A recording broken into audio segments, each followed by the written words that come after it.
मजीद discuss करने से पहले हमारे चैनल को सब्सक्राइब करना मत भूलिएगा। बेल आइकन को प्रेस कर दें ताकि आने वाली हर वीडियो से आगाह रहें। हमारी हौसला अफजाई के लिए हमारी वीडियो को लाइक, कमेंट और शेयर करिए। शुक्रिया।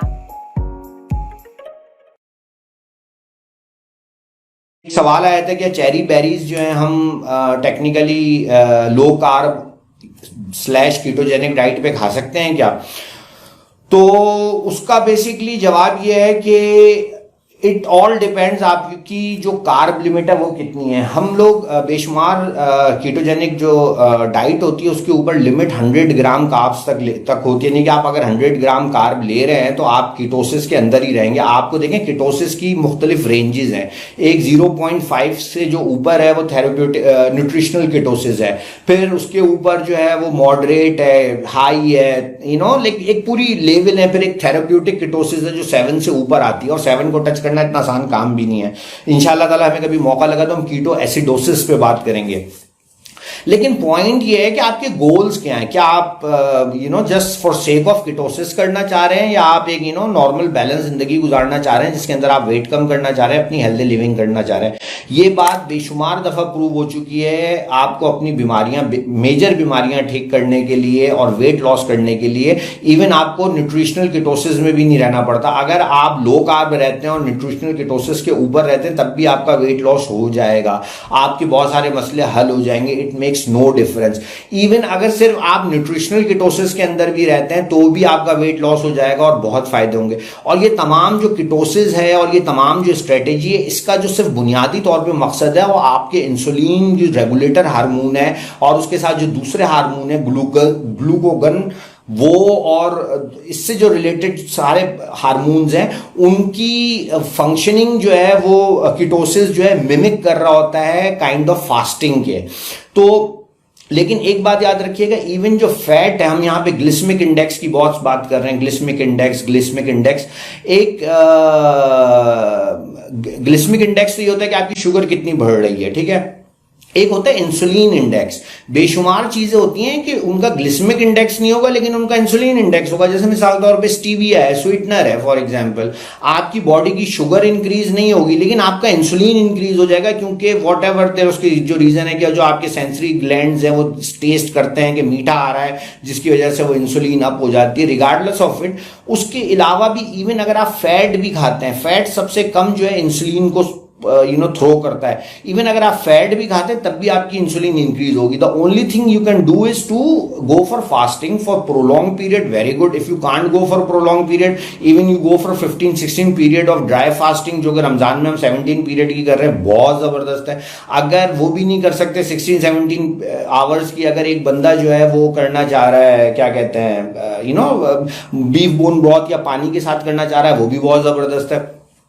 तो किस्सा मुख्तसर ये है कि उनका ये था कि जी चेरीज कैसे खा ली जाएं। उस चेरीज के अंदर देखें, एक बुनियादी तौर पे आपने एक तो इंटरमिटेंट फास्टिंग कर रहे हैं, वो कार्ब्स डिफरेंट तरीके से बिहेव करेंगे।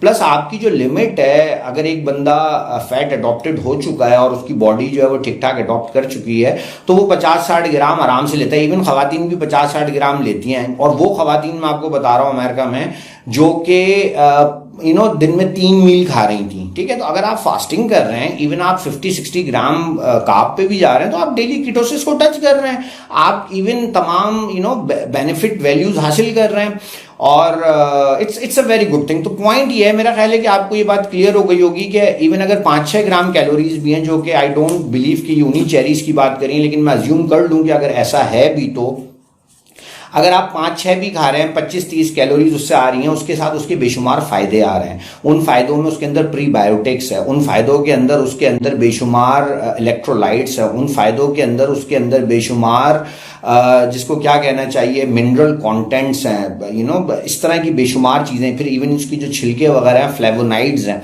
तो पॉइंट किस्सा मुख्तसर ये है कि चीज़ें रियल वर्ल्ड के अंदर कुछ और होती हैं, बुक के अंदर कुछ और होती हैं। There is always there is something more you need to learn, ठीक है। अगर आप किसी मुकाम पे ये समझेंगी कि आपको सब कुछ आता है तो समझ लीजिए कि आपका डाउनफॉल शुरू हो गया। जब तक इंग्लिश का एक जुमला है, मैं अक्सर अपने स्टूडेंट्स को भी बोलता हूँ, the more one know the more one don't know. जितना ज़्यादा आप एक चीज़ को जानते चले जाएंगे उतना ज़्यादा आप नहीं जानेंगे। मैं इसकी एक छोटी सी आपको एग्जांपल दिखाता हूँ। अगर ये सर्कल है और इस सर्कल के अंदर हम अज्यूम करें कि ये चीज़ें हम जानते हैं, ठीक है, तो इसका मतलब है कि जो इसके बाहर की चीज़ें हम वो नहीं जानते हैं।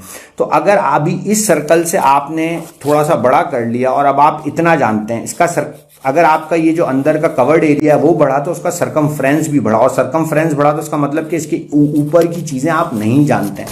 तो किस्सा मुख्तसर ये है, इट्स वेरी गुड हैबिट कि for academic purpose, for learning purpose हम ज़रूर इस चीज़ों को समझें, पूछें, और जो पूछता है वो एक दफ़ा बेवकूफ़ लगता है, जो नहीं पूछता है वो सारी उम्र बेवकूफ़ रहता है। तो आई रियली अप्रिशिएट कि हम लोगों को चीज़ों को पूछना चाहिए। क्वेश्चन मैं इनफैक्ट अपनी क्लास में बच्चों को हमेशा बड़ा अप्रिशिएट करता हूँ कि भाई आप मुझसे रन टाइम पे रोक के पूछो, मुझे कोई मसला नहीं है, मुझे कोई इशू नहीं होगा कि आप मैं और इवन अगर मुझे नहीं आता होगा या मैंने गलत कहा होगा तो मैं सीख लूंगा। मैं भी खामखा गलत कॉन्सेप्ट लेके चला जा रहा हूँ, तो इसमें कोई ऐसी बड़ी बात नहीं है, ठीक है ना। तो यही एटीट्यूड रखना है इस ग्रुप के अंदर, लोग आप पाकिस्तान के अंदर सीखने सिखाने का और शऊर बेदार करने का, इसी से ही चीज़ें सही हो सकती हैं। तो मैं उम्मीद करता हूं कि आपका जो क्वेश्चन है वो थोड़ा सा क्लियर हुआ होगा, लेकिन उसको फर्दर यूं समझ लीजिए कि ड्राई फास्टिंग के साथ अगर आप चेरीज वगैरह खा रही हैं, कीटोजेनिक डाइट पे अपनी लिमिटेड कोटा में खा रही हैं, कॉम्प्लीमेंट कर रहा है। इवन अगर आप अपने लिमिटेड कोटा के अंदर कार्बोहाइड्रेट बाज नहीं खा सकते, जैसे मिसाल के तौर पे बाज लोग कहते हैं ना मैंने 2 ही तो निवाले खाए थे चमचे रोटी के या चावल के, वो ग्रेन्स आप नहीं खा सकते। 25 ग्राम ग्रेन जो है वो बहुत ज्यादा नुकसान होंगे। यही समझ लें कि एक बिस्किट है, एक बिस्किट के अंदर आपने मिसाल के तौर पे 40-50 ग्राम कार्ब ले लिया, वो आपकी लिमिट रेंज के अंदर है, नहीं, वो अलाउड नहीं है। क्यों अलाउड नहीं है? वो इसलिए अलाउड नहीं है कि इसके अंदर हंड्रेड्स ऑफ केमिकल्स हैं, एक बात। नंबर 2 बात कि वो ग्रेन बेस्ड प्रोडक्ट से बना है, जिसकी वजह से आपका वेट स्टॉल हो जाएगा। इवन जितनी प्रोडक्ट्स हैं उसके अंदर अमूमन ग्रेन बेस्ड जो लेफ्ट ओवर्स होते हैं उसका सब्स्टिट्यूट होते हैं। इवन उनकी कैलोरी कंटेंट नहीं होता, लेकिन उसके वो सब्स्टिट्यूट होते हैं जो कि आपकी बॉडी में ऑटो इम्यून डिसऑर्डर जाके पैदा करते हैं, जो कि अलाउड नहीं होते हैं। तो अब वही आप कहेंगे यार देखिए इसमें तो कार्ब इतना कम है लेकिन वो अलाउड नहीं है। तो हमें एक तो इस मेंटालिटी से बाहर निकलना पड़ेगा, जो हम हर चीज में कार्ब काउंट की मेंटालिटी लेकर जा रहे होते हैं। उसके अंदर भी बहुत सारी चीजें हैं, फाइबर है, फाइबर के अंदर एक नेट कार्ब्स हैं, फिर फाइबर के अंदर भी 2 किस्म के फाइबर होते हैं, एक स्टार्चेज होते हैं और एक सॉल्युबल फाइबर होता है, एक इनसॉल्युबल फाइबर होता है। कहने का मकसद है चूरन तो इतना है कि जितना आप बेचते रहेंगे वो खत्म ही नहीं होगा चूरन, ठीक है ना। अगर किसी को इस फील्ड के अंदर दुकान खोलनी है तो बहुत जबरदस्त दुकान भी बहुत अच्छी है और सीखने के लिए मौका भी बहुत अच्छा है। मकसद सिर्फ ये कि आप चूरन ऐसा है कि वाकई जिससे शिफा भी होगी, काम भी होगा, लेकिन अगर सच्ची नीयत से सीखा जाएगा और सच्ची नीयत से सिखाया जाएगा, अगर उसका मकसद अपनी अना होगी, अपनी नाक होगी, अपना पैदा होगी, तो उसमें काम में बरकत नहीं होगी, ठीक है। तो मैं उम्मीद करता हूं कि आपने माशाल्लाह से जो क्वेश्चन पूछा था, आई रियली अप्रिशिएट कि कुछ ना कुछ मैंने जवाब दिया होगा। बकिया हर एक को अपनी बॉडी को देखना है, कंटिन्यूस मॉनिटरिंग करनी है। शुरू में हमें अपनी शुगर भी चेक करनी चाहिए, कीटोन्स लेवल भी चेक करने चाहिए, अपनी बॉडी को समझना चाहिए, और अगर कहीं पे स्लिप अप हो भी जाए तो मेक श्योर कि कम से कम नुकसान पे अच्छी से अच्छी चीज पे स्लिप अप हो। और